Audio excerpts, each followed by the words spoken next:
السلام علیکم ورحمۃ اللہ وبرکاتہ، نحمده ونصلی علی رسولہ الکریم، اما بعد فاعوذ باللہ من الشیطان الرجیم، بسم اللہ الرحمن الرحیم، رب اشرح لی صدری ویسر لی امری واحلل عقدۃ من لسانی یفقہوا قولی۔ الحسد، ح سین دال، حسد یحسد اور حسد یحسد، حسدن اور حسادتن مصدر ہے۔ معنی ہوتا ہے زوال نعمت کی تمنا کرنا۔ کسی کے پاس اگر کوئی نعمت پائی جائے تو اس نعمت کے جانے کے بارے میں، زوال کا مطلب ہے ٹل جانا، اس نعمت کے ختم ہونے کے بارے میں آرزو کرنا، تمنا کرنا، چاہنا، یا پھر دوسرے کے نعمت کے زوال اور اپنے لیے حصول کی تمنا کرنا، دونوں ہی حسد ہے۔ نمبر 1، کسی کو جو نعمت ملی ہے اس کے بارے میں سوچنا کہ وہ چلی جائے، مجھے ملے یا نہ ملے، اور یہ بھی حسد ہے کہ اس کے پاس سے تو چلی جائے اور پھر وہ مجھے مل جائے۔ اسی طرح ایک رشک ہوتا ہے، وہ بھی اس سے ملتا جلتا ہے، اس میں نعمت پانے کی تمنا ہے، لیکن کسی کے پاس جو نعمت ہے اس کے جانے کی تمنا نہیں۔ حسد ایک منفی جذبہ ہے، جبکہ رشک مثبت، یعنی حسد سے ملتی جلتی چیز ایک کیا ہے؟ رشک۔ رشک پازیٹو ہے اور حسد نیگیٹو۔ حسد میں کسی کو ملنے والی نعمت کے جانے کے بارے میں سوچتے رہنا، لیکن رشک میں کسی کو ملنے والی نعمت کے ملنے کی دعا کرنا۔ حسد وہ برائی ہے جس کی ابتدا اور جس کا آغاز انسان کی تخلیق کے ساتھ ہی ہو گیا تھا۔ سب سے پہلے خود انسان کی پیدائش اور پھر اس کو سجدہ کرنے کے حکم پر ابلیس نے حسد کیا اور انسان کو ملنے والی فضیلت اور فوقیت پر جل اٹھا اور سجدہ کرنے سے انکار کر دیا۔ دنیا میں سب سے پہلا بڑا گناہ کبیرہ بھی حسد کی بنا پر ہوا۔ آدم علیہ السلام کے 2 بیٹوں کا واقعہ قرآن مجید میں موجود ہے، جن میں سے ایک نے دوسرے کو حسد کی بنا پہ قتل کیا۔ حسد کے کئی اسباب ہوتے ہیں، بہت سی چیزیں اس کی وجہ ہوتی ہیں، جن میں سب سے پہلا سبب کبر ہے، تکبر، اپنے آپ کو سب سے بہتر سمجھنا اور اپنے لیے وہ چاہنا جو کسی اور کے پاس نہ ہو۔ اسی لیے حاسد متکبر بھی ہوتا ہے، اس کو یہ اچھا نہیں لگتا کہ کوئی اور اس سے آگے ہو، وہ کیا چاہتا ہے کہ جو کچھ ہو بس میرے ہی پاس ہو، کسی اور کے پاس نہ ہو، اور اگر کسی اور کے پاس ہو تو اسے دیکھ کر وہ برداشت نہ کرے اور فوراً انتقامی کارروائی پر اتر آئے، کسی اور کی خوشی پہ خوش نہ ہو بلکہ اسے دوسروں کی خوشی پہ تکلیف ہو، کڑھتا رہے، رنج و غم میں مبتلا ہو جائے، غیر مہذب اور غیر اخلاقی باتوں پر اتر آئے۔ تو پہلا سبب کیا ہے؟ کبر، تکبر۔ پھر اسی طرح عداوت، دشمنی۔ جب کسی انسان سے دشمنی ہوتی یا کسی انسان سے نفرت ہوتی، بغض ہوتا ہے، ہیٹرڈ، تو اس وقت بھی انسان کو اس شخص کو ملنے والی کوئی نعمت اچھی نہیں لگتی۔ بعض اوقات دشمنی کے بغیر بھی ہوتا ہے، لیکن موسٹلی ان لوگوں سے زیادہ حسد ہوتا ہے جن کے ساتھ انسان کی بنتی نہیں، دشمنی ہوتی ہے۔ پھر اسی طرح عجب، بعض اوقات صرف خود پسندی، کہ انسان اپنے آپ کو بہت چاہتا ہے اور اپنی ذات سے اتنی شدید محبت ہوتی ہے کہ کسی اور کو ملنے والی کوئی خیر اور بھلائی پسند نہیں آتی، برداشت نہیں ہوتی۔ پھر اسی طرح ایک سبب حب الرئاسہ ہے۔ حب الرئاسہ کیا ہوتا ہے؟ ریاست کی محبت، حب جاہ جس کو کہتے ہیں، اقتدار، اتھارٹی، کرسی، اختیار، لیڈرشپ کی محبت، کہ میں سب سے بڑا نظر آؤں، سب کچھ میرے کنٹرول میں ہو، میرے ہی ہاتھ میں ہو، میرے ہی پاس ہو۔ پھر اسی طرح شح، حرص، دل کی تنگی، یہ بھی اسباب ہوتے ہیں۔ اور عموماً معاصرت کا معنی ایک زمانے میں ہونا، یا ایک شعبے میں ہونا، یا ایک دوسرے کے قریب ہونا، یہ بھی سبب بنتا ہے۔ عربی کا ایک محاورہ ہے، المعاصرۃ سبب المنافرہ۔ معاصرت، کنٹمپریری، یعنی ایک زمانے میں ہونا، ایک لیول پہ ہونا، ایک جیسے کام کرنے والے لوگ، ایک فیلڈ کے لوگ، وہ آپس میں عموماً حسد کا شکار ہوتے ہیں۔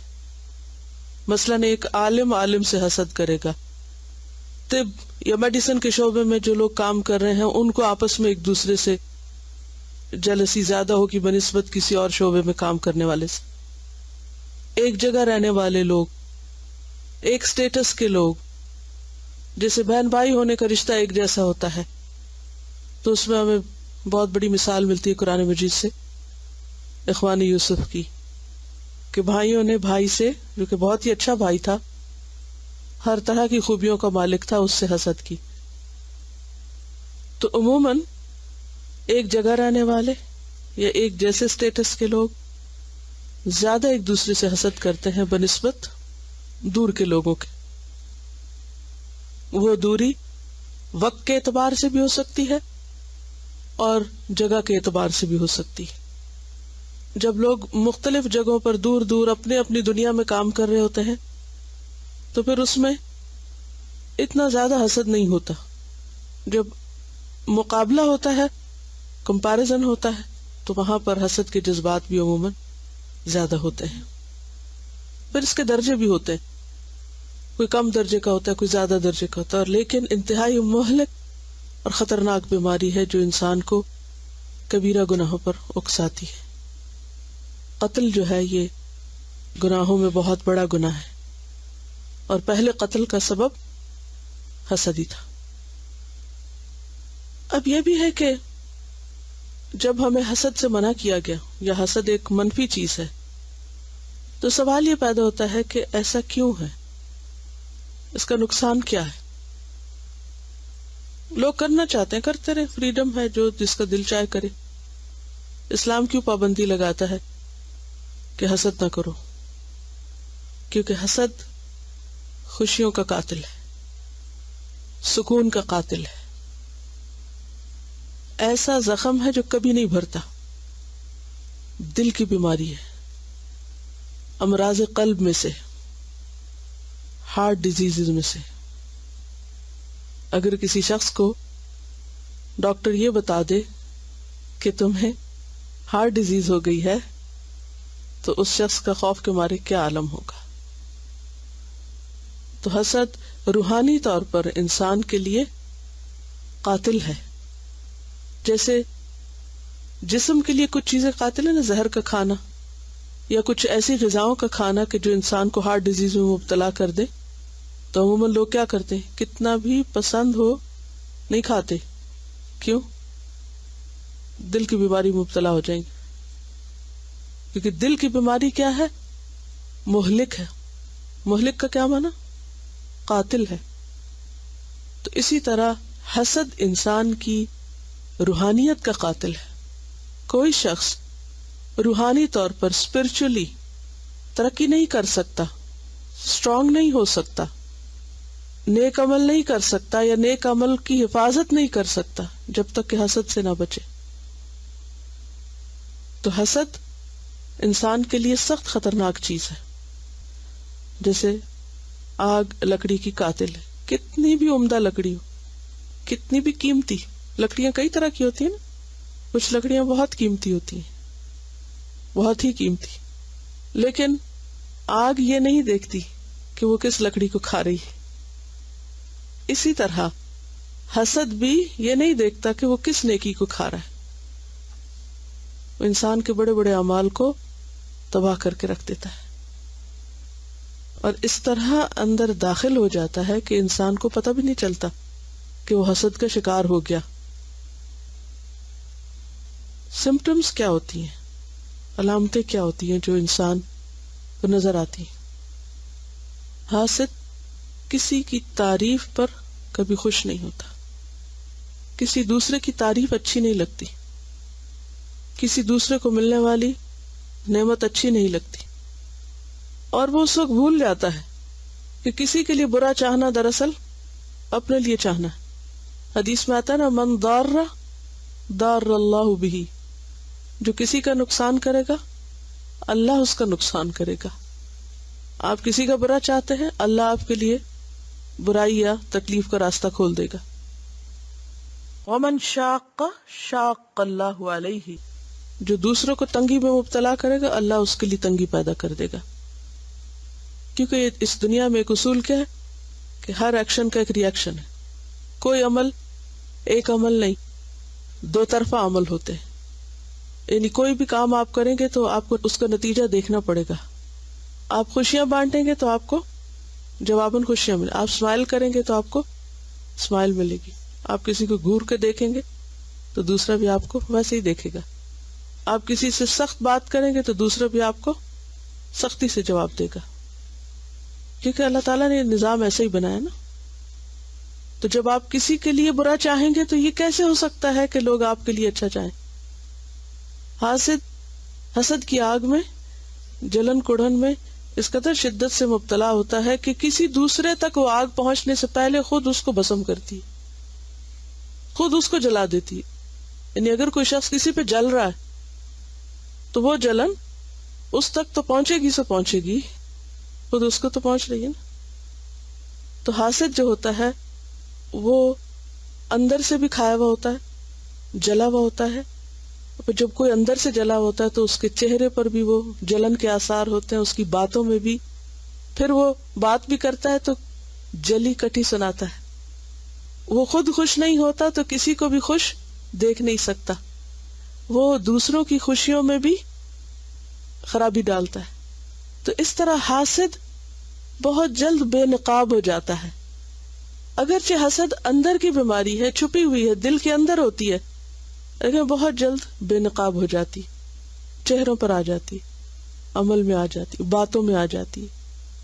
انسان زیادہ دیر تک اس کو چھپا کے نہیں رکھ سکتا، غیبت کی شکل میں، تانے کی شکل میں، اور اسی طرح جھگڑے، لڑائی، چیخنا، چلانا، فساد، ان سب کی شکل میں وہ اس کے باہر آ جاتی. تو اس لیے بے حد ضروری ہے کہ انسان اس کا علاج کرے اور اس کو چھوڑ نہ دے. انتہائی خطرناک چیز ہے، دنیا میں بھی تعلقات کی خرابی کا باعث بنتی ہے، اور آخرت میں تو جو دنیا میں آگ بھڑکا کے جائے وہ آخرت کی آگ سے کیسے بچ سکتا ہے؟ آپ دنیا میں جل رہے ہیں، آپ وہاں کیسے نہیں جلیں گے؟ جب تک آپ اپنی اس آگ کو ٹھنڈا نہیں کریں گے، اس کا علاج نہیں کریں گے، تو یہ آپ کو کہیں کا نہیں چھوڑے گی. جو کسی کے لیے گڑھا کھودتا ہے خود اس میں گرتا ہے. ابراہیم علیہ السلام کے لیے جب ان کی قوم کے لوگوں نے آگ کا الاؤ تیار کیا تو کیا ہوا؟ وَأَرَادُوا بِهِ كَيْدًا فَجَعَلْنَاهُمُ الْأَخْسَرِينَ. انہوں نے اس کے ساتھ چال چلی تو ہم نے ان کو سب سے زیادہ خسارے میں مبتلا کر دیا.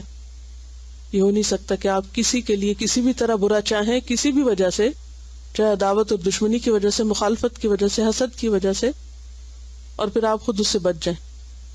کیونکہ حاسد کسی کی خوشی پہ خوش نہیں ہوتا، اور جب آپ کسی کی خوشی میں خوش نہیں، شریک نہیں، تو جواباً وہاں سے خوشی آپ کے لیے کہاں سے ملے گی؟ آپ کیسے خوش ہو سکتے ہیں؟ جو آپ کسی کے لیے چاہیں گے وہی آپ پہ پلٹے گا. اس لیے بے حد ضروری ہے کہ انسان ایسے طریقے اختیار کرے، وہ چیزیں جانے اور وہ عمل کرے کہ جس سے اپنے اندر سے اس چیز کو ختم کرے. اور کوئی بھی کام ایک دفعہ کرنے سے نہیں ہوتا، بارہا اپنا جائزہ لیتے رہنے کی ضرورت ہوتی ہے. یہ مت سمجھے کہ ایک دفعہ آپ نے اپنے اندر سے یہ سب کچھ نکال دیا اور پھر آپ مطمئن ہو گئے، کیونکہ اس کا آغاز شیطان سے ہوا تھا نا، بنیاد وہاں سے پڑی. تو شیطان آگ سے، وہ خود آگ سے ہے اور دلوں میں بھی آگ بھڑکاتا رہتا ہے، اور وہ چاہتا یہ ہے کہ انسان کے اندر ایسے وسوسے ڈالے، ایسے خیال ڈالے، ایسی باتیں اس کو ڈالے کہ جو اس کو غمگین کر دے اور اس کا چین لوٹ لے، اور پھر اس کی انرجی اتنی ڈرین ہو جائے کہ کچھ بھی وہ کرنے کے قابل نہ رہے، کوئی مثبت کام نہ کر سکے. جب آپ منفی چیزوں پر اپنی ساری طاقت لگا دیں گے تو مثبت کام کرنے کا وقت کہاں سے ملے گا؟ تو علاج جاننا بے حد ضروری ہے اور علاج کرنا بے حد ضروری ہے. تو آئیے ہم دیکھتے ہیں کہ قرآن مجید ہمیں اس بارے میں کیا بتاتا ہے. ہم آیات اور احادیث پڑھتے ہیں اور اس کے ساتھ ساتھ ہم کچھ حسد کے علاج کے بارے میں بھی جانتے ہیں انشاءاللہ.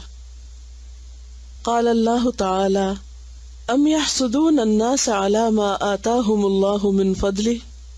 اللہ تعالیٰ کا ارشاد ہے، پھر کیا یہ دوسروں سے اس لیے حسد کرتے ہیں کہ اللہ نے انہیں اپنے فضل سے نواز دیا. ام کیا، یحسدون وہ حسد کرتے ہیں. یہاں اشارہ بنی اسرائیل کی طرف ہے جو نبی صلی اللہ علیہ وسلم کی آمد سے پہلے آپ کا انتظار کر رہے تھے، اور آنے پر کہ وہ بنی اسماعیل میں سے آ گئے، حسد کی بنا پر آپ کی مخالفت کرنے لگے. تو کہا گیا کہ کیا وہ اس بنا پر لوگوں سے حسد کرتے ہیں کہ انہیں اللہ نے اپنے فضل میں سے دیا. تو اس سے پتہ یہ چلتا ہے کہ حاسد دراصل المنعم، المعطی، الوہاب، یعنی اللہ سبحانہ وتعالیٰ کی صفات ہے نا یہ، کہ اس بخشش کرنے والے، نعمتیں دینے والے کے فیصلے پر راضی نہیں ہوتے. حاسد اللہ کے فیصلوں کو قبول نہیں کرتا. وہ اس بندے سے زیادہ کس سے ناراض ہے؟ نعمتیں دینے والے سے. قرآن مجید کی ایک اور آیت میں آتا ہے وَرَفَعْنَا بَعْضَهُمْ فَوْقَ بَعْضٍ دَرَجَاتٍ، ہم نے ان میں سے بعض کو بعض پر درجوں میں بلندی عطا کی. یہ اللہ کا فیصلہ ہے، کیونکہ اللہ تعالیٰ نے یہ دنیا برابری کی بنیاد پر نہیں بنائی. اس دنیا میں برابری نہیں ہے. اس دنیا میں اللہ نے اونچ نیچ رکھی ہے. عام طور پہ مثال سے کیسے سمجھاتے ہیں کہ پانچوں انگلیاں برابر نہیں. کیوں نہیں برابر؟ کیونکہ اگر یہ برابر ہوتی 5 کی 5 تو ہم کام نہیں کر سکتے تھے. اگر ہمارا انگوٹھا بھی یہ سب سے بڑی انگلی کی طرح بڑا ہوتا، سائز میں لمبا ہوتا، تو آپ کو سوچئے کہ جو کام ہم اس سے اس وقت اس شیپ میں، یعنی دیکھا جائے تو لینتھ میں سب انگلیوں سے چھوٹا ہے، لیکن مضبوطی میں اور کام میں اس کا کام مختلف ہے. جو یہ کرتا ہے، جو سب چاروں کو سپورٹ دے رہا ہوتا ہے اور ان کے ساتھ مددگار کے طور پہ کام کرتا ہے، وہ کام ہم اس ہاتھ سے نہ لے سکتے. ہمارے سارے دانت اگر ایک ہی شکل کے ہوتے تو ہم چبا نہیں کچھ سکتے تھے، کھا نہیں سکتے تھے. اسی طرح باقی چیزیں بھی. تو کائنات میں اللہ سبحانہ وتعالیٰ نے برابری نہیں رکھی، درجوں کا فرق رکھا ہے، کمی بیشی رکھی ہے. کیوں؟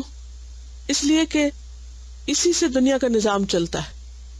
انسانوں میں بھی اونچ نیچ کیوں رکھی؟ تاکہ دنیا کا نظام چل سکے. اس کی وجہ کیا بتائی گئی؟ لِيَتَّخِذَ بَعْضَهُمْ بَعْضًا سُخْرِيًّا، تاکہ بعض سے کام لے سکے، بعض کے کام آئے. اگر سب کو وہ سب مل جاتا جو سب چاہتے ہیں تو کیا ہوتا؟ کوئی کسی کے کام آتا؟ انسان چونکہ مختلف طرح کی کمی کا شکار ہے اور اپنی ان کمیوں اور ضروریات کو پورا کرنے کے لیے دوسرے کا محتاج ہے. جب وہ دوسرے کا محتاج ہوتا ہے تو پھر اس کے دل میں اس کے لیے نرمی پیدا ہوتی، پھر وہ دوسرے کی طرف جھکتا ہے. تو آپ دیکھیں گے کہ دنیا میں کوئی آپ سے بڑا ہے اور کوئی چھوٹا ہے، اور یہ سب کے ساتھ ہے. قد میں، سائز میں، علم میں، مال میں، خوبصورتی میں، کوئی آپ سے آگے ہے اور کوئی آپ سے پیچھے. اور یہ کس لیے ہے؟ کہ ہمارا امتحان لیا جائے، کیونکہ ہم یہاں امتحان کے لیے. امتحان کیا ہے؟ کہ جو ہم سے آگے ہے اس سے حسد نہ کرے، اس کو ملنے والی نعمت کو کیا سمجھ کر خوشی سے قبول کرے کہ یہ میرے رب کی دین ہے، میرے رب کی تقسیم ہے. اور جو ہم سے پیچھے ہے، کم ہے، اس کے ساتھ کیا معاملہ کرے کہ اس کو اپنے سے حقیر نہ سمجھے، اس کی ضرورت پوری کرنے والے بنے، اس کے کام آنے والے بنے.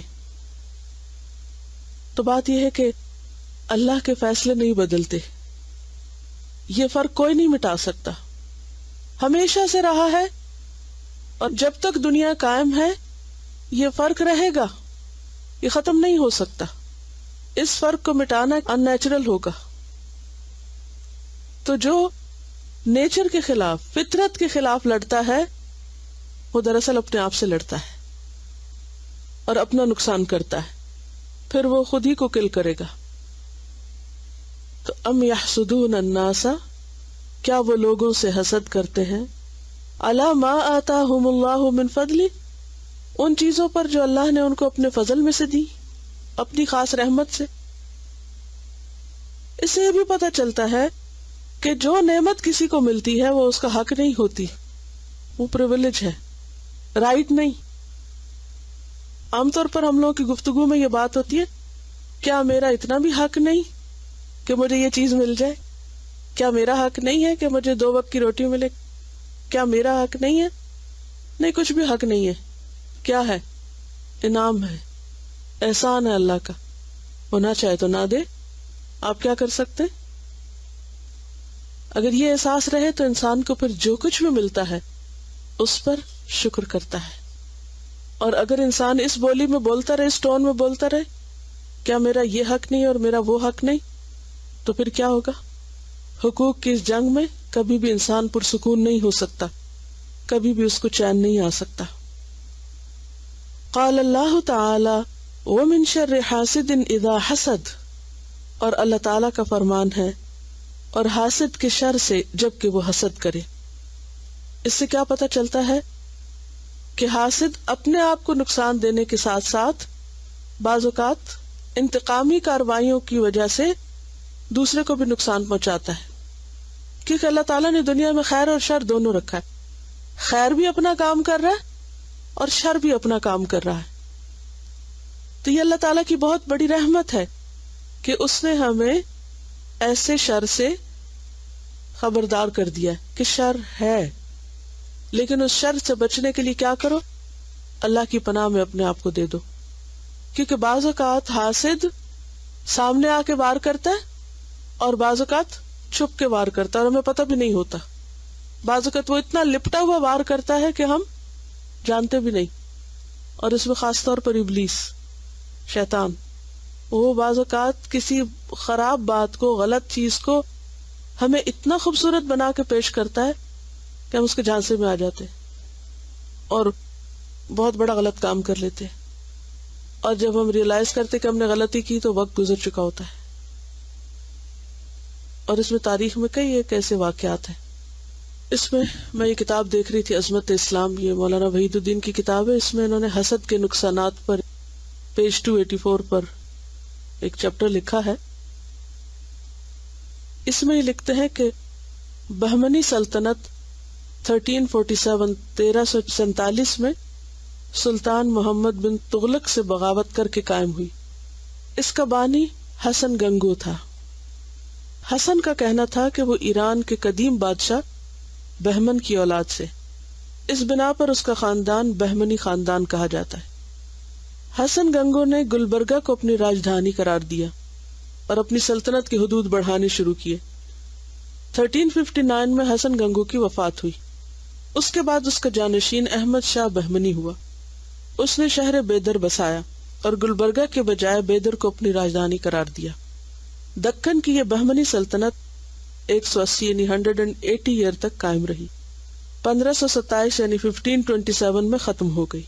اس سلطنت کا وزیر 1463 سے لے کر 1481 تک محمود گواں تھا. اس کا زمانہ بہمنی سلطنت کا سب سے زیادہ کامیاب زمانہ ہے. اس نے سلطنت کو مزید وسیع کیا اور اپنے تدبر سے اس کو بہت مستحکم کیا.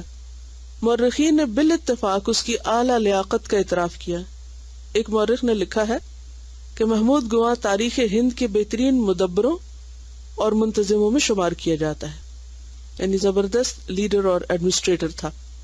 انسائکلوپیڈیا بریٹانیکا میں اس کے بارے میں لکھا ہے. اس عہد کی سب سے زیادہ ممتاز شخصیت، ایک اعلیٰ انتظام کار اور ایڈوانس ہسٹری آف انڈیا کا مصنف، ان الفاظ میں اس کے اخلاص کا اعتراف کرتا ہے کہ اگرچہ محمود گواں کو نہایت وسیع اختیارات حاصل تھے مگر اس نے کبھی اپنے اختیار کا بے جا استعمال نہیں کیا. اپنی ماہرانہ سیاست، کامیاب فوجی اقدامات کے ذریعے اس نے بہمنی سلطنت کے رقبے کو ایسی حد تک پہنچایا جو پچھلے حکمرانوں کے زمانے میں کبھی سوچی بھی نہ گئی تھی. محمود گواں اس قدر محنت کا عادی تھا کہ وہ اپنا ایک لمحہ ضائع نہ کرتا. اپنی ضرورتیں اس نے بہت محدود کر لی تھی. چٹائی پہ سوتا، مٹی کے برتن میں کھانا کھاتا، نہایت سادہ زندگی گزارتا. اس کے ذاتی کتب خانے میں 3000 کتابیں تھیں. اس نے بہمنی سلطنت کی راجدھانی بیدر میں ایک مدرسہ قائم کیا اور اپنی تمام کتابیں وہاں بھیج دی. مدرسہ کی عمارت کے آثار اب بھی بیدر میں موجود ہیں. اس کے زمانے میں بہمنی سلطنت کو بہت ترقی ہوئی. محمود گواں کے زمانے میں بہمنی تخت پر محمد شاہ سوم تھا. یہ بادشاہ نہایت آرام طلب اور ناکارہ تھا. نتیجہ یہ ہوا کہ سلطنت کا سارا انتظام عملاً محمود گواں کے ہاتھ میں آ گیا، یہ جس کے اوپر ذکر ہے. محمود نے اس اقتدار کا کبھی ناجائز فائدہ نہیں اٹھایا. پھر بھی یعنی کوئی اس نے فائدہ نہیں اٹھایا، صرف یہ کہ وہ کام زبردست کر رہا تھا جس سے ملک کو ترقی ہو رہی تھی. پھر بھی دربار کے امراء اس کی قوت اور اثر کو دیکھ کر اس سے جلنے لگے. انہوں نے خفیہ طریقے سے محمود کی سرکاری مہر حاصل کر لی، سٹیمپ. اس کے بعد ایک فیک جعلی خط لکھ کر اس کی مہر کے ساتھ تیار کیا اور وجے نگر کے راجہ رائے نرسنگ کے نام خط لکھا گیا اور یہ فرضی خط انہوں نے بادشاہ کو دکھایا اور کہا کہ آپ کا وزیر غدار ہے جو آپ کو تخت سے بے دخل کرنا چاہتا ہے اور یہ دوسرے راجہ سے ساز باز کر رہا ہے. یعنی حسد میں آ کے محمود کے خلاف اس کے بادشاہ کو ورغلا دیا اور جھوٹا ایک پیپر تیار کر کے یہ ثابت کیا کہ یہ آپ کے خلاف سازش میں ملوث ہے، حالانکہ اس غریب کو کچھ خبر نہیں تھی. بادشاہ امیروں کے دھوکے میں آ گیا، درباریوں کے دھوکے میں آ گیا. اس نے 15 اپریل کو اس لائق وزیر کو قتل کرا دیا. بات کو بادشاہ کو پتہ چلا، اس نے غلطی کی، پتہ چل گیا کہ یہ سب دھوکا ہوا. اسے بے حد صدمہ ہوا کہ اتنے اچھے انسان سے ہاتھ دھو بیٹھا، یہاں تک کہ وہ خود بھی 1 سال کے اندر 12 مارچ کو مر گیا. محمود کے خلاف اس شرمناک سازش کا اصل دماغ ملک نائب تھا، مگر محمود کے بعد اس کو بھی چین نصیب نہ ہوا. دربار میں اس کے مخالف پیدا ہو گئے، دوبارہ اس کے خلاف سازش ہوئی. 1486 میں ملک نائب کو بے دردی کے ساتھ قتل کر دیا گیا. مقتول کے خاتمے کے صرف 5 سال بعد خود قاتل بھی ذلت کے ساتھ ختم ہو گیا. محمود کے قتل کے بعد بہمنی سلطنت دوبارہ سنبھل نہ سکی. 1524 میں اس کے آخری حکمران کی وفات کے ساتھ بہمنی سلطنت کا خاتمہ ہو گیا. اس کے بعد اس علاقے میں بغاوتیں ہوئیں اور ایک سلطنت 5 سلطنتوں میں تقسیم ہو گئی. آغاز کہاں ہوا تھا؟ ایک سازش سے. اور سازش کس کے خلاف تھی؟ ایک انتہائی مخلص اور کام کرنے والے انسان کے کہ جس کو کسی سے کچھ لینا دینا نہیں تھا. ایک شخص جو چٹائی پہ سوتا ہو اور مٹی کے برتن میں کھاتا ہو اور ایک لمحہ ضائع کیے بغیر لوگوں کی خیر اور بھلائی کے کام کر رہا ہو. اسے اپنی ذات کے لیے تو کچھ بھی نہیں چاہیے تھا، لیکن چونکہ اپنے کام کی وجہ سے وہ بادشاہ کا محبوب نظر تھا، یہ بات اچھی نہیں لگی تو جھوٹی سازش تیار کر کے نقصان پہنچایا گیا. تو اس سے آپ دیکھیں کہ وہ ایک شخص کے خلاف سازش نہیں تھی. حاسد کا شر بعض اوقات ایک شخص کے خلاف نہیں ہوتا، اور حاسد جو ہوتا ہے وہ عام بندوں سے تو حسد نہیں کرتا جو اس سے کم ہوتے. جو کس سے حسد کرتا ہے؟ جو اس سے زیادہ ہوتے. اب جب وہ اس سے حسد کرتا ہے اور اس کو نقصان دینا چاہتا ہے تو وہ یقیناً ایسا شخص ہوتا ہے کہ جس کا پھر اپنی خیر و خوبی کی وجہ سے کوئی انفلوئنس ہوتا ہے، یا وہ کوئی کارآمد شخص ہوتا ہے. اب جب آپ کسی کارآمد شخص کو کوئی نقصان پہنچاتے تو اس کے ذریعے صرف اس کی ذات نہیں، اس سے پہنچنے والی خیر جو سب کو پہنچ رہی ہوتی ہے ان سب سے بھی آپ اس کو محروم کر دیتے ہیں. لہذا یہ جرم کوئی چھوٹا جرم نہیں، اور حسد کا شر کوئی معمولی شر نہیں. اس لیے اللہ سبحانہ و تعالیٰ نے ہمیں خود دعا سکھائی. کس بات کی؟ کہ وَمِن شَرِّ حَاسِدٍ إِذَا حَسَدَ. آپ کو تو پتہ بھی نہیں ہوگا کہ کون کہاں کیا کر رہا ہے. اور آپ دیکھیے کہ یہ سوچ ہر معاشرے کے اندر کسی نہ کسی طرح پائی جاتی ہے. یعنی حسد ہر معاشرے کے اندر ہے. حسد کے مختلف جو سمٹمز ہے یا مختلف طرح سے اس کو اکنالج کرنا یہ بھی پایا جاتا ہے مختلف معاشروں کے اندر. اسی لیے آپ دیکھیں گے کہ حاسد کی نظر لگنا اور پھر اس نظر کے علاج کے لیے بہت سے لوگ ٹوٹکے بھی کرتے رہتے ہیں. مثلا جب بچہ پیدا ہوتا ہے تو بعض اوقات اس کے ماتھے پہ تل لگا دیتے ہیں کالا، یا اس کے پاس چھری رکھ دیتے ہیں. بعض لوگ گھر میں آئینہ رکھتے ہیں.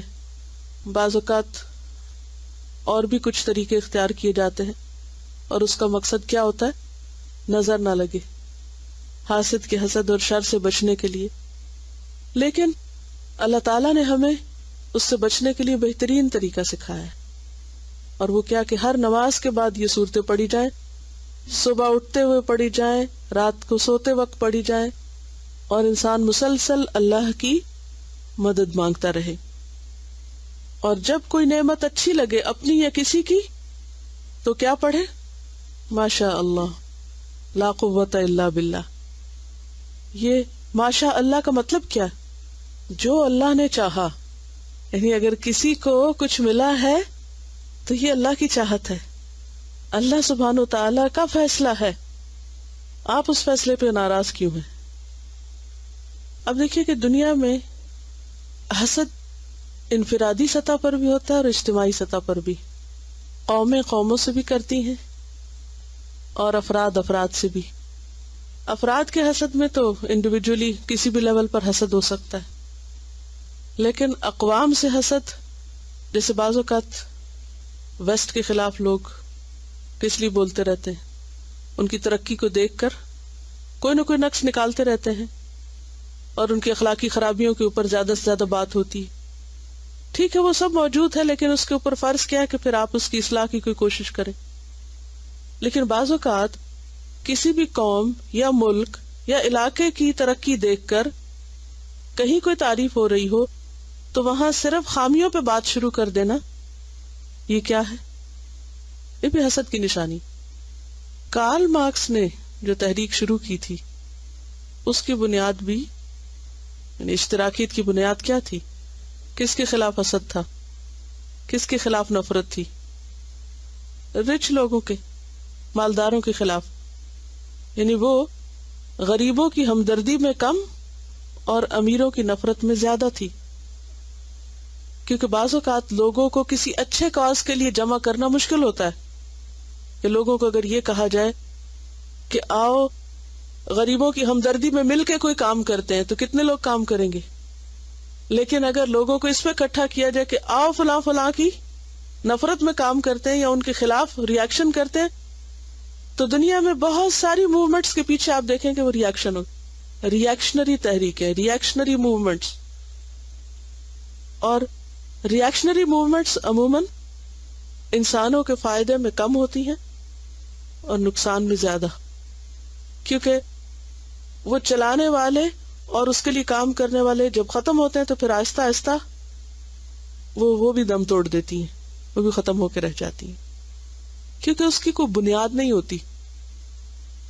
وَمَثَلُ كَلِمَةٍ خَبِيثَةٍ كَشَجَرَةٍ خَبِيثَةٍ اجْتُثَّتْ مِنْ فَوْقِ الْأَرْضِ مَا لَهَا مِنْ قَرَارٍ.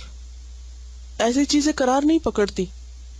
کوئی عمل جو آپ صرف کسی ریاکشن میں کر رہے ہیں، کسی کی نفرت میں کر رہے ہیں، کسی کے خلاف ہو کے کر رہے ہیں، تو وہ زیادہ دیر نہیں چلے گا. دنیا میں بھی اور آخرت میں تو اس کے لیے کوئی اجر ہے ہی نہیں.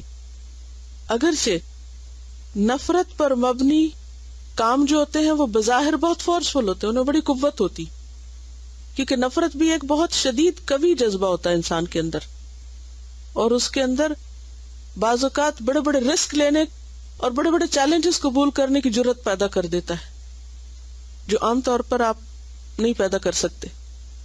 آپ دیکھیں گے کہ غصے کی وجہ سے آپ کے اندر جو طاقت پیدا ہوتی ہے، چاہے وہ تھوڑی دیر کے لیے پیدا ہو، وہ عام حالات میں نہیں دکھائی دیتی، یا کسی بہت اچھے کام کو کرنے کے لیے عمومی طور پر وہ آپ کے اندر نہیں ہوتی.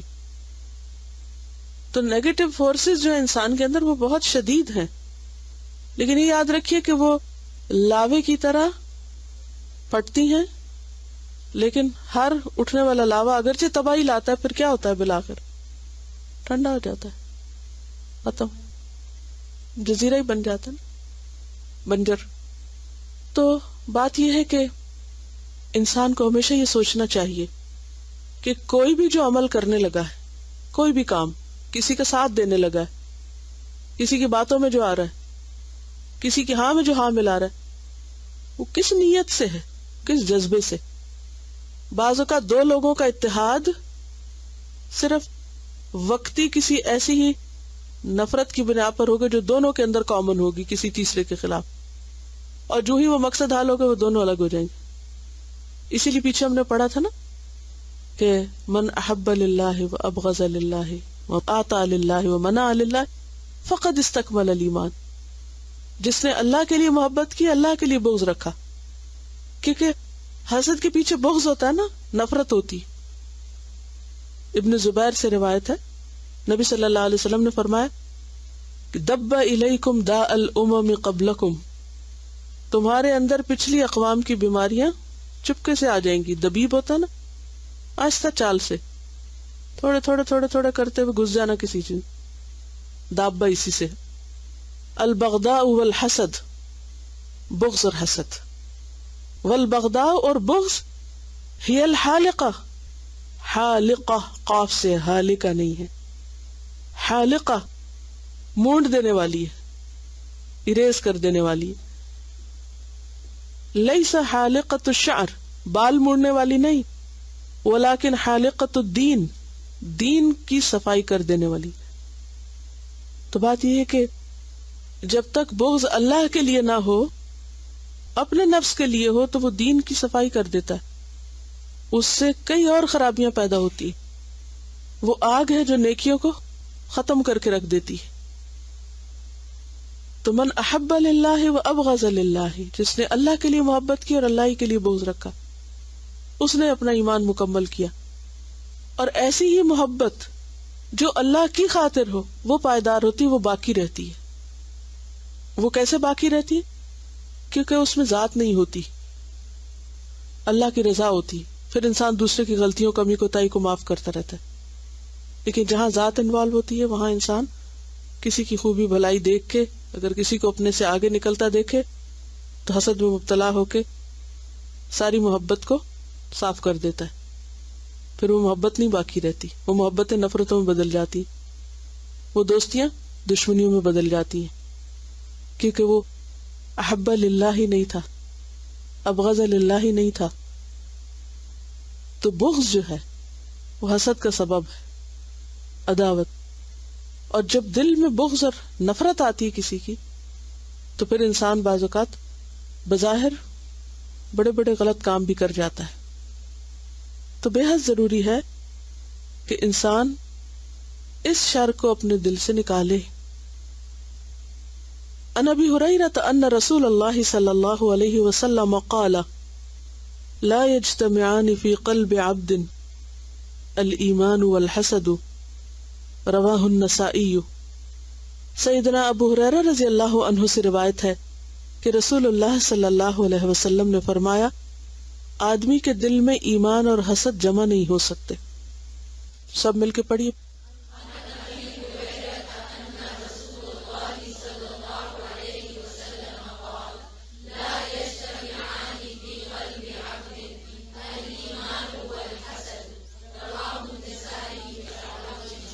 نسائی نہیں ہے، نہ ہے، نسائی، نسائی. نساء عورتوں کے لیے آتا ہے، یہ نساء ایک جگہ کا نام ہے، نسائی. ٹھیک ہے. لا یجتمعان، دو جمع نہیں ہو سکتے، یعنی ایک جگہ اکٹھے نہیں ہو سکتے. فی قلب عبد، کسی بندے کے دل میں، الایمان والحسد، ایمان اور حسد. ایک آئے گا تو دوسرا نکل جائے گا. اب آپ دیکھیے کہ دل میں حسد آیا اور ایمان نکلا، اور حسد دل پہ چھایا تو انسان سارے کام کیسے شروع کر دے گا جو ایمان کے منافی جائیں گے، ایمان سے دور لے جانے والے. اسی لیے نبی صلی اللہ علیہ وسلم نے فرمایا تھا نا کہ قسم ہے اس ذات کی جس کے ہاتھ میں میری جان ہے، تم جنت میں نہیں جا سکتے جب تک کہ تم ایمان نہ لاؤ، اور تم ایمان نہیں لا سکتے جب تک کہ آپس میں محبت نہ کرو. جیسے ایمان اور حسد جمع نہیں ہوتا تو پھر کیا ضروری ہے؟ ایمان کے لیے محبت ضروری ہے.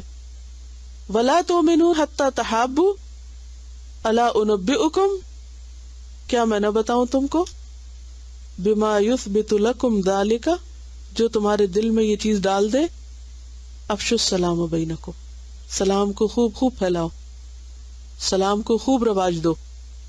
تو اس سے کیا ہوگا؟ نفرتیں دور ہوں گی، یعنی کمیونیکیشن بڑھے گی، ایک دوسرے کو انسان انڈرسٹینڈ کر سکے گا. سلام سے تکبر بھی دور ہو جاتا ہے جو خاص طور پر آغاز کرتا ہے. تو ایمان اور حسد ایک دل میں اکٹھے نہیں ہو سکتے. تو کتنا رسکی کام ہے، پھر کس قدر خطرناک چیز ہے کہ اگر حسد آیا تو ایمان کے لالے پڑ جائیں گے. لہذا کس قدر ضروری ہے کہ انسان اسے نکالنے کی تدبیر کرے، اسے اپنے اندر نہ چھوڑے، اسے باقی نہ رہنے دے. اب دیکھیے کہ اگر ہمیں پتہ چل جائے کہ ہمارے جسم میں خاص وائرس داخل ہو گیا یا کوئی ایسی چیز کھا لی ہے کہ جو ہمارے لیے جان لیوا ہو سکتی، تو ہمارا ری ایکشن کیا ہوگا؟ چین سے سو جائیں گے جا کے؟ جتنی جلدی ہو اس کو نکال باہر کیا جائے، فوراً اینٹی بایوٹک کا استعمال شروع کر دیتے ہیں. السلام علیکم. وائرس کی بات سے مجھے یاد آیا کہ مجھے جب یہاں کینیڈا میں میرے ٹیسٹ ہوئے تو مجھے پتہ چلا کہ میرے اندر ہیپیٹائٹس سی کا وائرس ہے، اور کافی سالوں سے تھا لیکن مجھے پتہ نہیں تھا، حسد کی طرح چھپا ہوا تھا، اور وہ پھر ایکٹیو ہو گیا تو اس سے مجھے سمٹم نظر آئے.